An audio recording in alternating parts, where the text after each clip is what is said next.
आज हम बात करने वाले हैं एक ऐसे इश्यू पर जिसने लाखों स्टूडेंट्स, पेरेंट्स और पूरे एजुकेशन सिस्टम को हिलाकर रख दिया है, जिसका सबसे बड़ा कारण है नीट पेपर लीक 2026। सोचिए, एक स्टूडेंट दिन रात मेहनत करता है, सुबह कोचिंग जाता है, रात भर रिवीजन करता है, सोशल मीडिया को स्क्रॉल करना बंद कर देते हैं और पूरे फैमिली का दबाव उनके ऊपर रहता है और एग्जाम के कुछ दिन बाद पता चलता है कि जो एग्जाम हमने दी उसका पेपर ही लीक हो गया। ये सिर्फ एक एग्जाम कंट्रोवर्सी नहीं है, भरोसे का संकेत को सबसे ज्यादा हनन हो रहा है। ये उन सब छात्रों की हार है जो ईमानदारी से मेहनत करके डॉक्टर बनना चाहते हैं। और सबसे बड़ी बात है कि आखिर हर साल एग्जाम के सिस्टम पर ही सवाल क्यों उठता है? क्या इंडिया के कॉम्पिटिटिव एग्जाम सच में सुरक्षित नहीं है या फिर कोई बड़ा माफिया एग्जाम सिस्टम को कंट्रोल कर रहा है? नीट यानी national eligibility cum entrance test, ये इंडिया के सबसे बड़े एंट्रेंस एग्जाम में माने जाते हैं। हर साल लाखों स्टूडेंट इस एग्जाम को देते हैं एमबीबीएस और मेडिकल कोर्स में एडमिशन के लिए। 2026 में भी करोड़ों युवाओं ने रजिस्ट्रेशन किया। बहुत स्टूडेंट छोटे शहरों से और गाँवों से आते हैं। कई परिवार अपनी सेविंग बच्चों की कोचिंग पर खर्च कर देते हैं। बहुत से स्टूडेंट 2 से 3 साल ड्रॉप लेकर प्रिपरेशन करते हैं।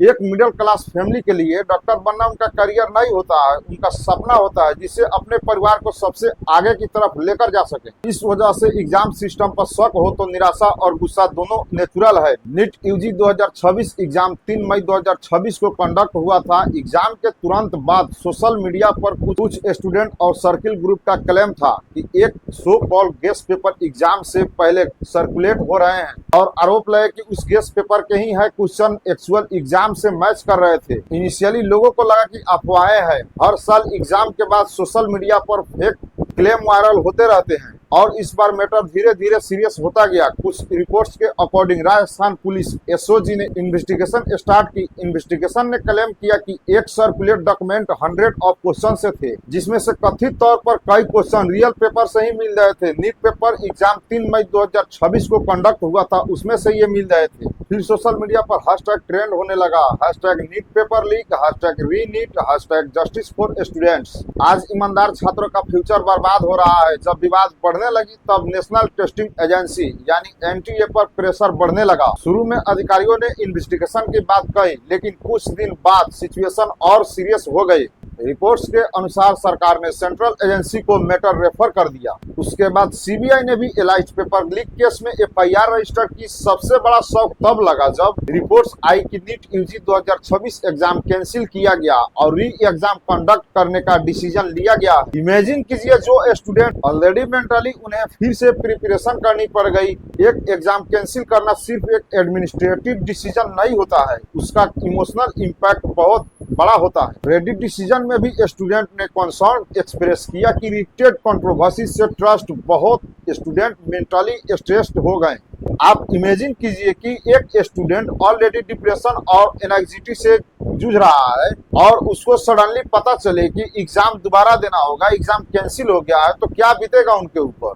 ये सिचुएशन इमोशनली बहुत डिफिकल्ट होती है। ये एलिगेशन सच में अगर प्रूव होती है तो ये सिर्फ चीटिंग नहीं होती है, ये पूरे एजुकेशन सिस्टम के अगेंस्ट क्राइम है। क्योंकि अगर पैसा देकर एग्जाम मैनिपुलेट हो सकता है तो फिर इतना ज्यादा मेहनत करने से, हार्ड वर्क करने से क्या वैल्यू रह जाएगी मेहनत की और पढ़ाई की? और सबसे खतरनाक बात यह है कि फ्यूचर डॉक्टर सिलेक्ट करने वाले पर सवाल उठ रहा है। जैसे जैसे कंट्रोवर्सी बढ़ती, पॉलिटिकल रिएक्शन भी बढ़ती गई। अपोजिशन पार्टी ने सरकार और एग्जाम एजेंसी पर टारगेट किया। कई लीडर्स ने एग्जाम रिफॉर्म्स की डिमांड भी की। दूसरी तरफ सरकार ने इन्वेस्टिगेशन और स्ट्रिक्ट एक्शन का अश्योरेंस दिया। क्या एनटीए फेल है? क्या एग्जाम सिस्टम को कोई बड़ा माफिया कंट्रोल कर रहा है? क्या इंडिया को completely digital exam model adopt करना चाहिए? एजुकेशन एक्सपर्ट्स ने भी कहा कि रिपीटेड कंट्रोवर्सीज स्टूडेंट्स का ट्रस्ट डिस्ट्रॉय कर रही है। प्रेशर इतना ज्यादा है कि students social life almost sacrifice कर देते हैं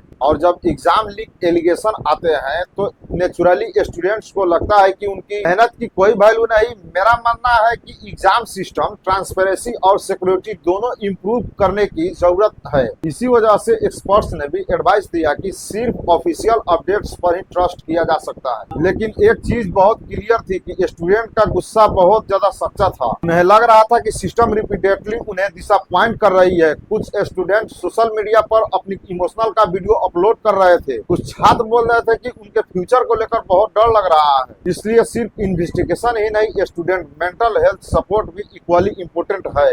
और इन सब गलतियों का श्रेय एजुकेशन मिनिस्टर ऑफ इंडिया को जाता है, श्रीमान धर्मेंद्र प्रधान के ऊपर।